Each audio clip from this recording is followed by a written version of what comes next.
अब देखते हैं प्रश्न क्रमांक 8। तो देखिए प्रश्न क्रमांक 8 क्या दिया हुआ है, यदि किसी समांतर श्रेणी के n पदों का योगफल Pn प्लस Qn का स्क्वायर, तो n पदों का योगफल दिया हुआ है हमें, ठीक है। तो देखिए n पदों का योगफल बराबर Pn धन Qn का स्क्वायर, ये हमें दिया हुआ है, जहां P तथा Q अचर है यानी कि कांस्टेंट है।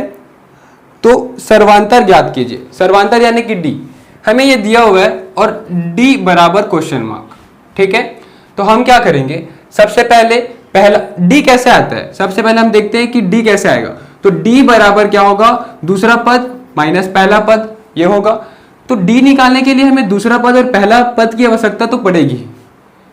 तो देखिए पहला पद कैसे निकल सकता है, तो हमें Sn दिया हुआ है, Sn दिया हुआ है, तो हम S1 तो निकाल सकते हैं ना, और S1 ही A1 होता है।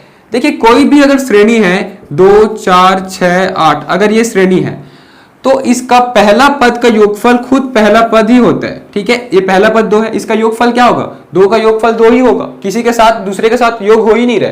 तो यही A1 यानी कि पहला पद भी होगा और S1 भी होगा, तो S1 बराबर A1 होता है, ठीक है।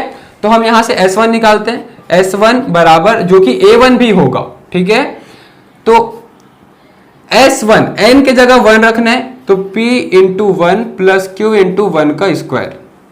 S1 जो कि A1 भी है, तो ये क्या हो जाएगा, P इंटू 1 P प्लस 1 का स्क्वायर 1 इंटू Q। तो यहां से अपने को A1 मिल गया, तो A1 यानी कि A बराबर P प्लस Q, हमें ये तो मिल गया।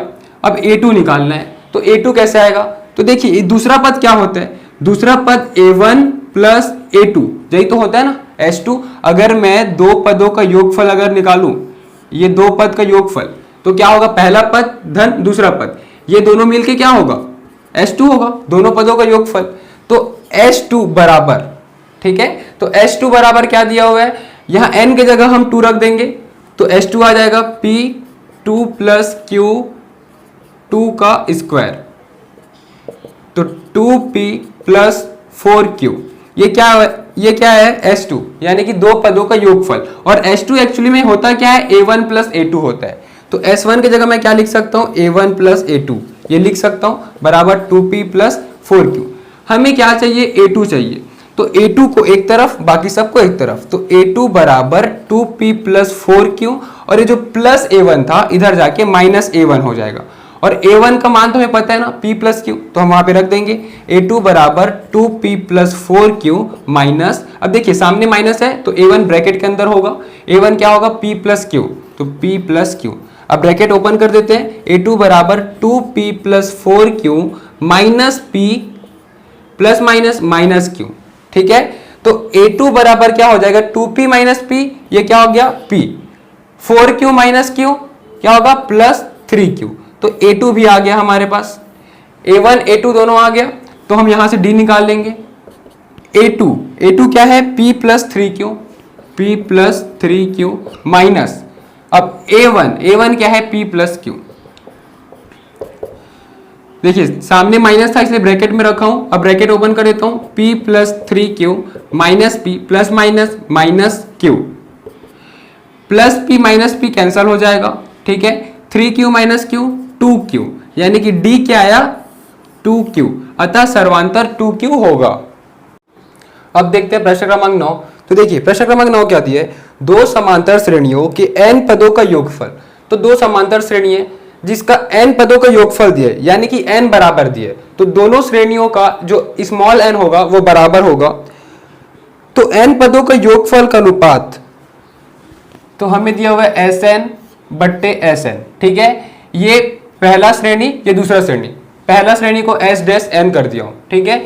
ये दोनों का जो योगफल का अनुपात दिया है वो 5n plus 4 by 9n plus 6 ये दिया हुआ है, हो तो 18वें पदों का अनुपात ज्ञात कीजिए।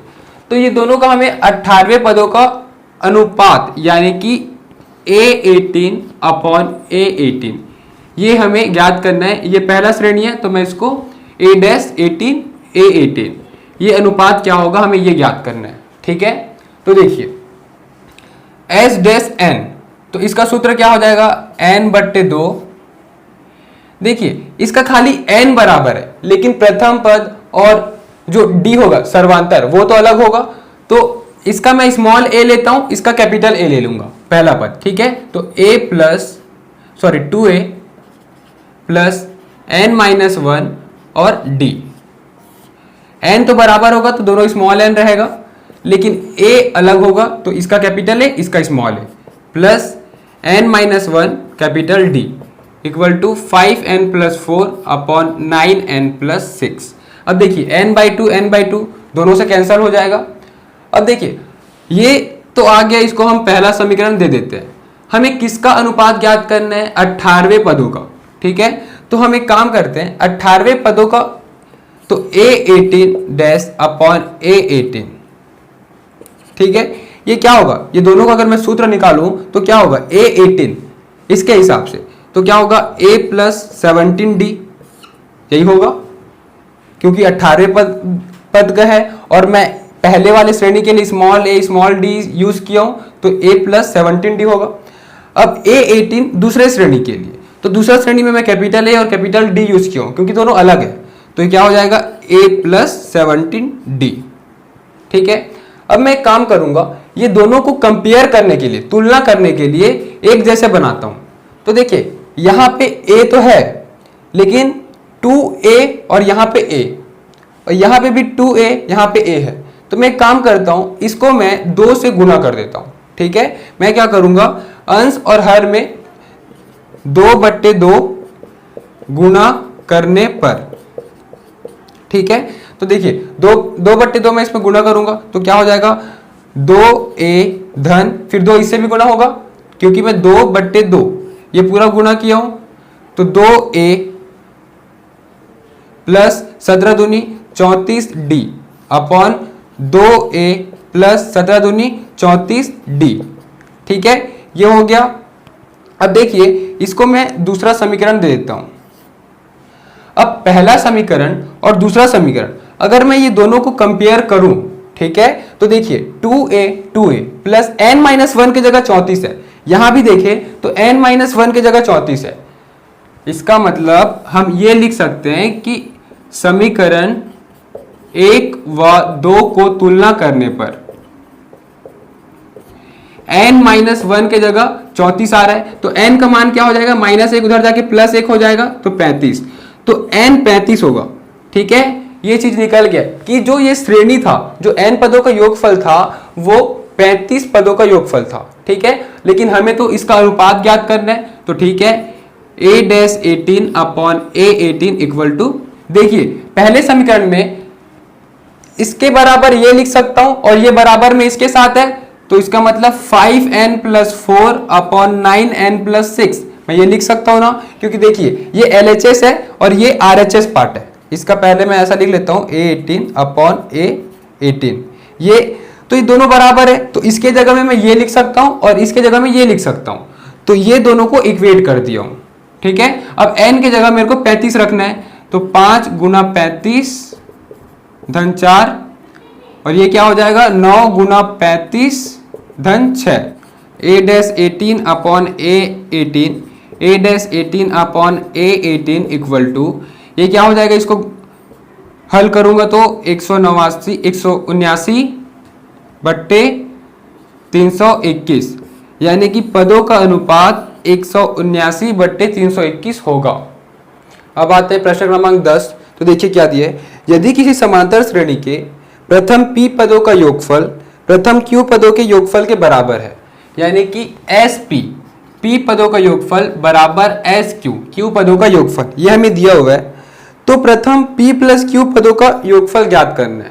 तो SP प्लस q ये हमें ज्ञात करना है, ठीक है। तो देखिए सबसे पहले ये दोनों को मैं एक्सपेंड करता हूं, ये इसका फॉर्मूला को लिखता हूं, तो SP क्या हो जाएगा? p/2 2a प्लस p-1d ये होगा। वैसे यहां भी क्या होगा? q/2 2a plus q-1d। हमें यहां से a का मान निकालना है, ठीक है, a का और d का, फिर वहां हमें रख देना है। क्यों? क्योंकि SPQ P प्लस क्यू क्या होगा इसका सूत्र, P plus Q by 2a plus n minus 1 d। तो n तो नहीं, यहाँ पे क्या होगा, P प्लस क्यू होगा, P plus Q minus 1 d। ठीक है, तो इसके लिए हमें a और d की आवश्यकता पड़ेगी। तो देखिए सबसे पहले हम यहाँ a का मान निकालने की कोशिश करते हैं। ठीक है, तो देखिए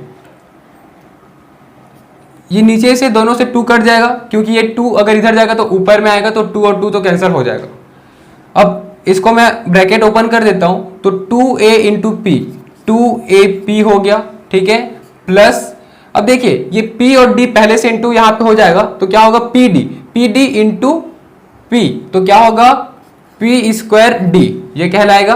अब minus d into 1 minus D तो होगा, d इंटू पी, तो ये हो जाएगा dp, या मैं इसको pd लिख लेता हूं, इक्वल टू, वैसे यहां भी 2aq plus qd into q, तो q square d minus d into q, तो qd। अब एक काम करते हैं, 2ap को एक तरफ, बाकी जिसमें भी d कंटेन हो रहा है उसको एक तरफ। ठीक है, तो 2ap 2aq है, तो प्लस 2aq इधर आके माइनस 2aq हो जाएगा। ठीक है, इक्वल टू, और d वाले को एक तरफ, यानी कि ये q square d minus q d, ये plus p square q d क्या हो जाएगा, minus P square d, minus p d इधर जाके प्लस पी डी। अब देखिए ये दोनों से मैं a कॉमन ले सकता हूं, तो a को कॉमन ले, सॉरी 2a कॉमन ले सकता हूं, तो 2a कॉमन ले लिया, क्या बचेगा p माइनस क्यू। अब यहां से मैं पूरा q d कॉमन ले सकता हूं। ठीक है, q नहीं d कॉमन ले सकता हूं, तो क्या बचेगा q square minus Q minus P square plus p, ये बचेगा। अब देखिए हमें यहां से अगर 2a का मान मिल जाता है तो अच्छी बात है, क्यों, क्योंकि यहां से अगर मेरे को 2a का मान मिल गया तो मैं डायरेक्ट वहां पे रख दूंगा, तो मैं कोशिश करूंगा कि 2a का मान मिले। तो 2a का मान के लिए मुझे इसको कैंसिल करना होगा या इससे हटाना होगा, तो यहाँ पे आके डिवाइड हो जाएगा, तो p माइनस क्यू कहीं ऊपर से बन रहा है क्या, देखिए ये बनेगा p minus Q, 2a p minus Q बराबर d, तो कॉमन आया। अब हम ये देखते हैं कि यहां से p माइनस क्यू बन रहा है क्या, तो p माइनस क्यू, ये दोनों को एक साथ मैं लिख सकता हूं, तो p माइनस क्यू, ये दोनों तो एक साथ लिखा गया, कौन सा, प्लस p और माइनस क्यू। अब बचा क्या, माइनस पी स्क्वायर और प्लस क्यू स्क्वायर, ये बचा है। हमें लाना क्या है, p माइनस क्यू, तो minus P square plus Q square, ये है। तो 2a p minus Q equal to d p minus Q. अब ये भी, इसको भी हमें p माइनस क्यू बनाना होगा। ठीक है, तो p माइनस क्यू ये कैसे बनेगा, यहां से मैं माइनस कॉमन ले लेता हूं, ताकि दोनों का साइन चेंज हो जाएगा, p वाला प्लस में हो जाएगा, q वाला माइनस में हो जाएगा, यही तो हम चाहते हैं। तो माइनस में कॉमन ले लूंगा अगर, तो क्या हो जाएगा, देखिए ये माइनस वाला प्लस में हो जाएगा, तो p square minus Q square, ये हो गया। अब 2a p minus Q equal to d p minus Q, देखिए p square minus Q square, a square minus b square का सूत्र बन रहा है, यानी कि p प्लस क्यू बनेगा, एक बनेगा p माइनस क्यू। अब ये दोनों से मैं p माइनस क्यू बाहर निकाल सकता हूं, तो 2a p minus Q equal to d, ये दोनों से मैं p माइनस क्यू कॉमन ले लिया, तो क्या बचेगा, यहां से तो कुछ भी नहीं, यानी कि 1 माइनस p प्लस क्यू, ये बचेगा। ठीक है, अब देखिए ये जो p माइनस क्यू मल्टीप्लीकेशन में इधर जाके डिवाइड में हो जाएगा, तो ये दोनों कट जाएगा। ठीक है, तो 2a बराबर क्या हो जाएगा, d into 1 d minus dp, या मैं इसको लिख लेता हूं pd प्लस qd, ये हो गया 2a का मान। अब हम यहां से d का मान नहीं निकालते, खाली बस 2a का मान वहां रख के देखते हैं कि भाई आ रहा है क्या उत्तर। तो देखिए p plus Q by 2a के जगह हम क्या लिख सकते हैं, d minus p d plus q D. अब इसको हम हल करते हैं, तो d इंटू पी, तो क्या हो जाएगा, ये p d plus q into d, तो plus q d minus d. अब देखिए plus d minus d cancel, minus p d plus p d और q d plus q d, क्या हो जाएगा 2 क्यू डी। तो P plus q upon 2 d. तो 2 और 2 कैंसिल हो गया, तो हमें एस P प्लस क्यू क्या मिल गया, P plus q into d. तो ये आ गया। देखिए यहां पर थोड़ा सा करेक्शन है, माइनस P हो गया, लेकिन प्लस माइनस क्या होगा, माइनस, तो ये हो जाएगा माइनस क्यू। ठीक है, समझ में आया ना, ये माइनस P और प्लस माइनस माइनस क्यू, तो ये साइन लिखना भूल गया था मैं। ठीक है, तो ये क्या हो जाएगा, माइनस क्यू डी हो जाएगा, तो प्लस की जगह यहां माइनस हो जाएगा। तो कुछ भी चेंजेस नहीं आएगा, बस ये जो 2a की जगह जो रखे थे, जो प्लस क्यू डी था, वो माइनस क्यू डी हो जाएगा। तो लास्ट में minus q d plus q D भी कैंसिल हो जाएगा। ठीक है, तो सभी चीज कैंसिल हो गया, यानी कि पूरा जीरो हो गया। तो जीरो के साथ कुछ भी चीज अगर हम गुना करें तो क्या आता है, जीरो। तो ये हो गया जीरो। अब आते हैं प्रश्न क्रमांक 11। तो देखिए प्रश्न क्रमांक 11 क्या दिया हुआ है, यदि किसी समांतर श्रेणी के प्रथम P, Q, R पदों का योगफल क्रमशः A, B तथा C हो, तो सिद्ध कीजिए कि A बट्टे P Q minus R plus B बट्टे Q R minus P plus C बट्टे R P माइनस A बराबर 0 होगा। ठीक है, तो ये कक्षा 10वीं का प्रश्न है। ठीक है, तो ये आप लोग पिछले क्लास में पढ़े भी होंगे।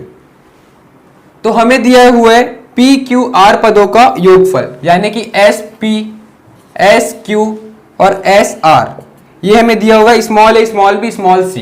तो ये small a small b small c ये हमें दिया हुआ है। तो हमें सिद्ध करना है कि a बट्टे p q minus r plus b बट्टे q r minus p plus c बट्टे r p minus q equal to 0। ठीक है, तो हमें ये सिद्ध करना है। तो सबसे पहले जो गिवन है, जो दिया हुआ है, उसको देखते हैं। SP बराबर A, तो SP का सूत्र क्या होगा, हमारे पास SN होता है, तो SN का सूत्र क्या होता है, N by 2 2A plus N minus 1 D, ये होता है।